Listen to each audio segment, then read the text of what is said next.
رسله بالهدى ودين الحق ليظهره على الدين كله ولو كره المشركون. اللهم صل وسلم وبارك على سيدنا وحبيبنا وشفيعنا ومولانا محمد وعلى آله وصحبه أجمعين. ولا حول ولا قوة إلا بالله العلي العظيم. رب اشرح لي صدري ويسر لي أمري واحلل عقدة من لساني يفقهوا قولي.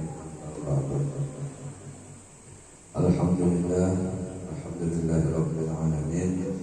Kita panjatkan puji dan syukur kita kehadirat Allah Subhanahu wa Ta'ala, karena dengan limpahan rahmat, taufik, hidayah, inayah serta kekuatan yang telah diberikan oleh Allah kepada kita semua, sehingga sampai detik ini kita masih bisa sama-sama berkumpul, berhadir, bersilaturahim di majelis kita ini dalam rangka kita untuk takzim, membesarkan kepada kemuliaannya Allah dan mengucapkan salawat kepada Rasulullah SAW. Mudah-mudahan beliau memberikan syafaat kepada kita di yaumil qiyamah. Mudah-mudahan kita diberikan kesehatan, diberikan keampunan di lapang rezeki kita, sehingga kita tetap bisa beribadah baik lahir maupun batin, sehingga untuk mendapatkan keridhaan Allah Subhanahu wa Ta'ala yang akan kita capai. Oleh sebab itu tidak bosan-bosannya kita setiap malam Ahad melaksanakan pembacaan Fatihul Hajat, membaca sholawat, membaca hifdzul iman, dan kita tambahkan mawa'izatul hasanah atau nasihat-nasihat yang kita ambil sumbernya dari hadis-hadis Rasul dan Al-Quran. Mudah-mudahan ini menambah ketakwaan kita kepada Allah Subhanahu wa Ta'ala dan menambah perbedaan ilmu pengetahuan kita untuk menuju akhirat. Salawat dan salam semoga selalu terlimpah dan tercurah pula kepada junjungan kita Nabi besar Muhammad SAW, pada keluarga, sahabat dan pengikut beliau hingga akhir. Jamaah yang sama-sama dirahmati Allah, kajian kita sampai kepada sifat Asmaul Husna yang ke-28. Kemarin sampai di Basir, ya Basir kan. Berarti belum separuh lagi ya, karena Asmaul Husna ini 99. Nah setelah mungkin nanti kita habis ini, nanti kita buka yang lain lagi. Jadi kita lanjut aja dulu untuk makrifat, pengenalan kepada Asmaul Husna, yaitu mengenal asma atau nama-nama Allah yang 99. Karena ini rangkaiannya lanjutan daripada kita kemarin mempelajari sifat 20. Nah, jadi kemarin sifat 20 sudah selesai dan kita lanjutkan dengan Asmaul Husnanya, yaitu mengenali daripada nama-nama Allah yang 99 sifat. Kemarin sudah kita baca ya Basir, artinya kemarin yang melihat. Jadi Allah Subhanahu wa Ta'ala itu mempunyai nama, yaitu ya Basir Al-Basiru, artinya dialah Allah yang maha menyaksikan atau yang maha melihat. Jadi melihatnya Allah Subhanahu wa Ta'ala ini tidak membutuhkan kemarin kayak kita biji mata atau pakai mata, pakai kepala, tidak. Jadi jangan kita bayangkan seperti makhluk. Nah jadi Allah Subhanahu wa Ta'ala ini mempunyai sifat maha melihat, dan maha melihatnya Allah Subhanahu wa Ta'ala ini dengan kudrat dan iradat dan kebesarannya tidak bisa kita umpamakan seperti makhluk melihat pakai mata, pakai telinga. wujud karena Allah Subhanahu wa taala itu laisa kamitslihi syai'un wa huwas samiul basir. Orang yang beriman dengan nama Allah Al-Basir, maka baginya ada dua tugas, ya, dua tugas berupa akhlak. Akhlak ini kelakuan atau perbuatan, baik untuk membenarkan atau membuktikan keyakinan itu. Jadi untuk membuktikan bahwa kita percaya, kita yakin, kita mengakui bahwa Allah itu Maha Melihat. Lalu itu perlu pembuktian, perlu pembenaran. Nah, karena keimanan tanpa bukti sama saja bohong. Jadi keimanan yang sudah kita yakini, kita percayai, kita yakini di dalam hati kita, lalu tidak kita buktikan, maka sama saja bohong. Nah, oleh sebab itu perlu pembuktian. Kalau kita sudah meyakini, percaya, dua tugas itu yaitu yang pertama tugasnya bahwa ia memelihara penglihatannya daripada yang diharapkan. Itu satu. Karena kita yakin bahwa Allah itu Maha Melihat, lalu melihatnya Allah Subhanahu wa taala itu tidak ada batasannya, baik terlindung di dalam kamar, di luar angkasa, di mana Allah tetap melihat. Lalu kalau Allah ini Maha Melihat, kita melihat juga, tapi penglihatan kita ini dipinjami oleh Allah.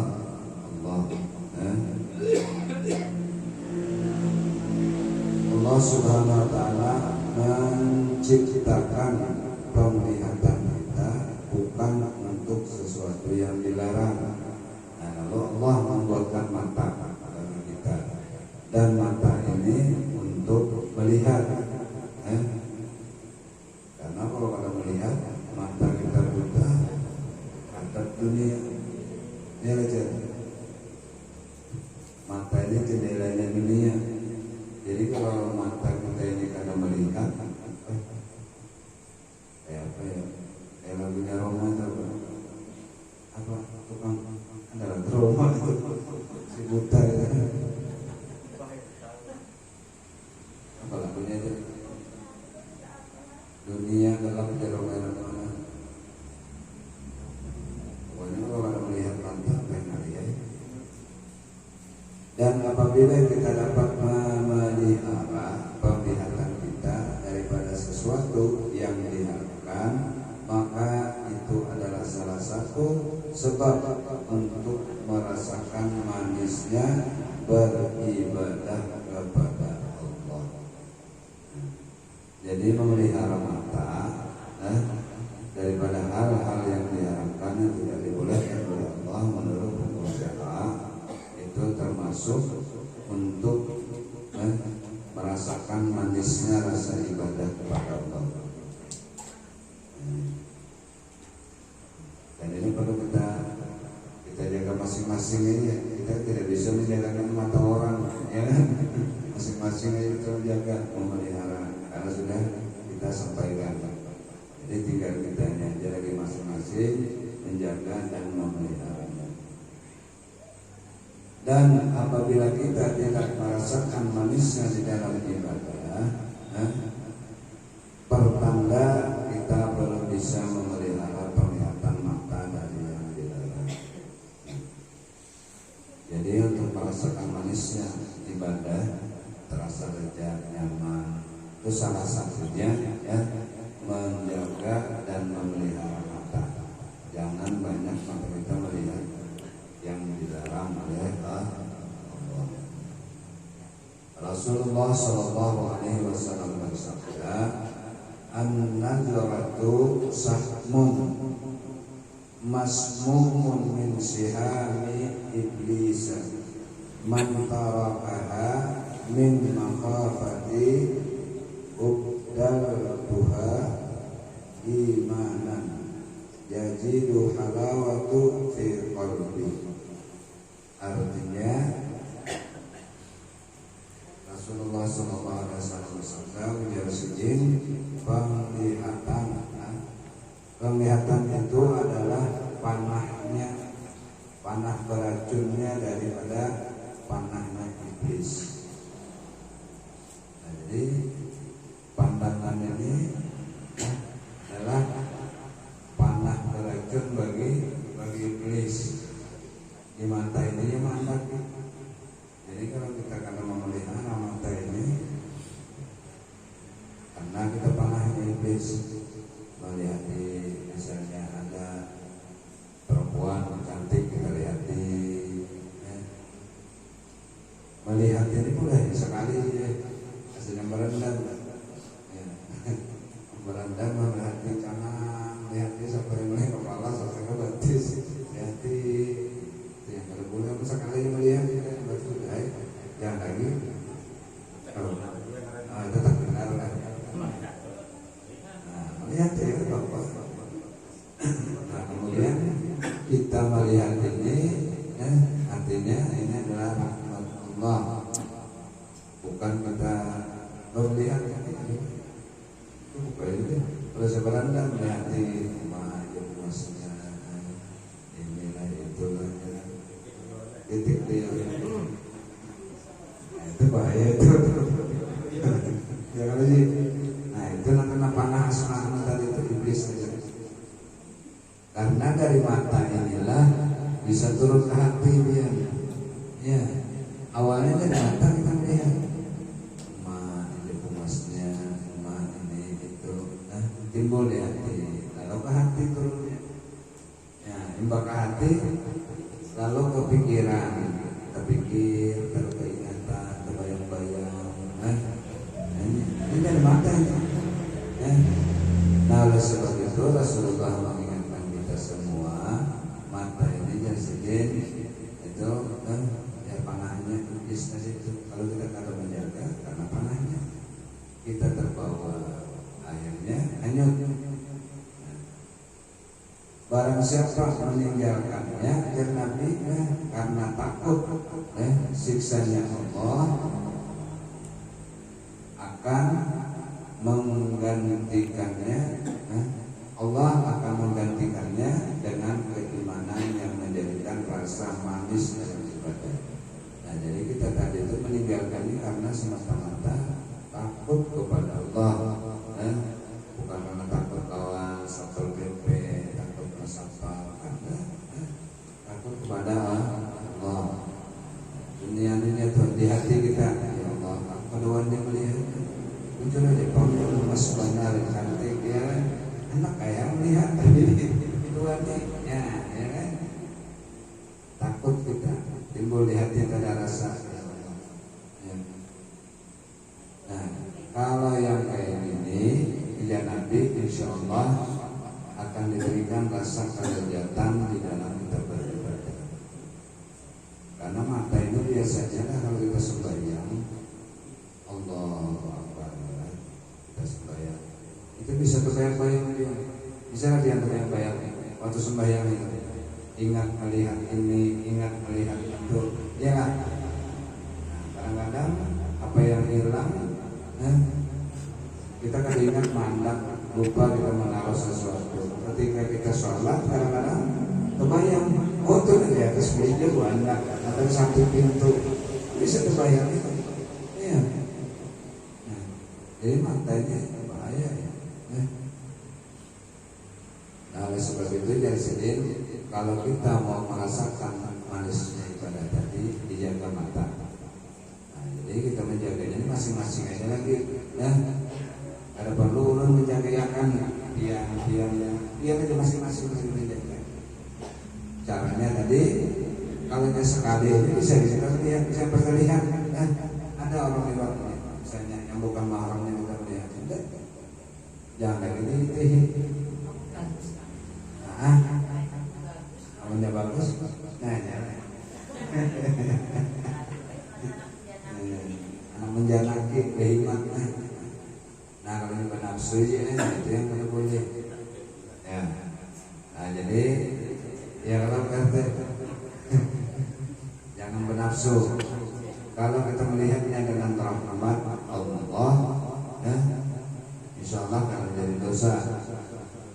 Tapi kalau disertai dengan keinginan, dengan nafsu, nah itu yang jadi dosa.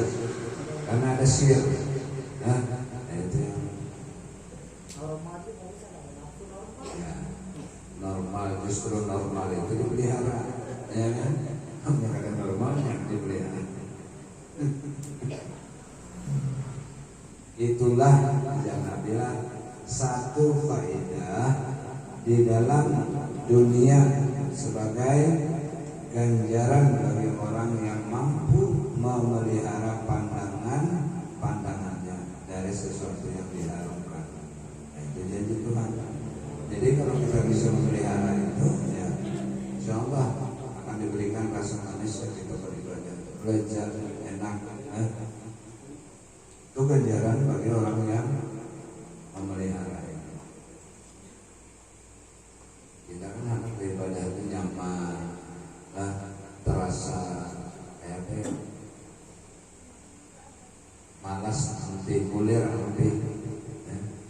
Karena nyaman rasanya beribadah. Nah beribadah ini, karena ibadah yang kita lakukan, jangan kita merasa kita ambil ibadah, kita merasa kita ambil ibadah, kan sudah belajar 120,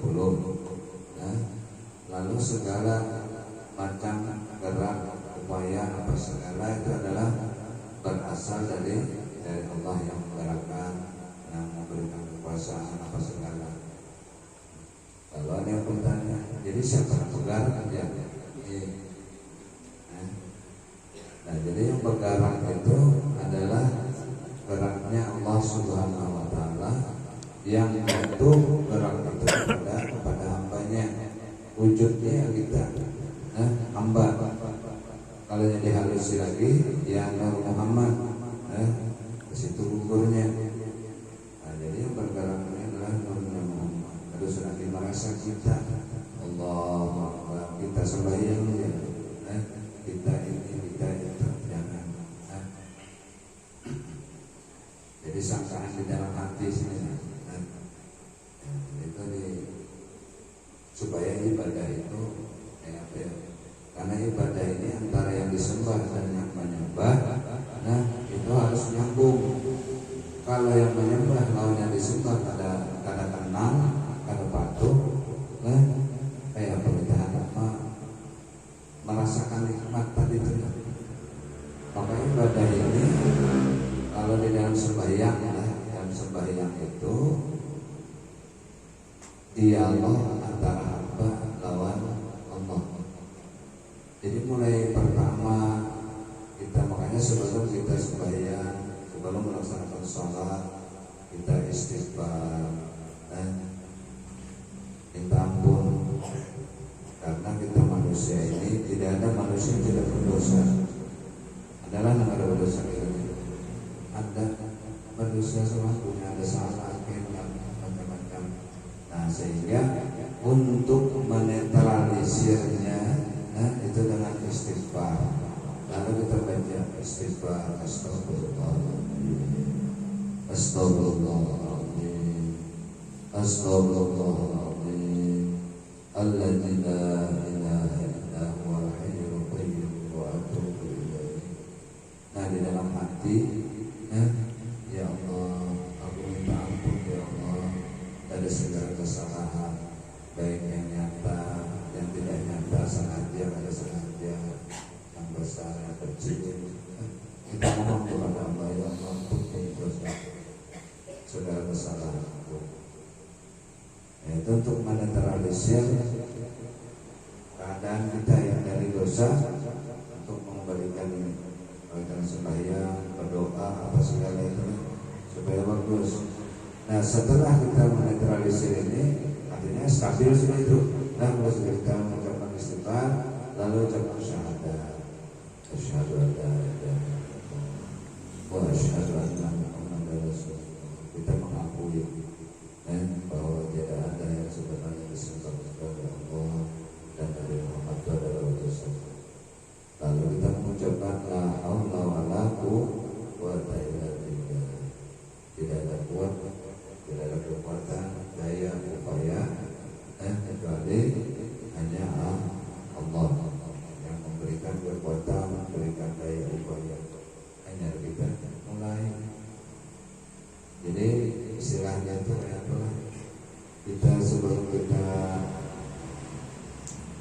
melaksanakan ibadah tadi. Jadi bukan ibadah sholat ya sebenarnya, berdoa kita melaksanakan apakah permohonan apa yang bagusnya didahului oleh istighfar, syahadat, la haula wala quwwata illa billah. Itu pengakuan kita kehambaan kita, mengakui bahwa kita ini lemah, tidak mempunyai daya upaya, tidak mempunyai kekuasaan, tidak mempunyai kehendak kecuali hanya kehendak Allah.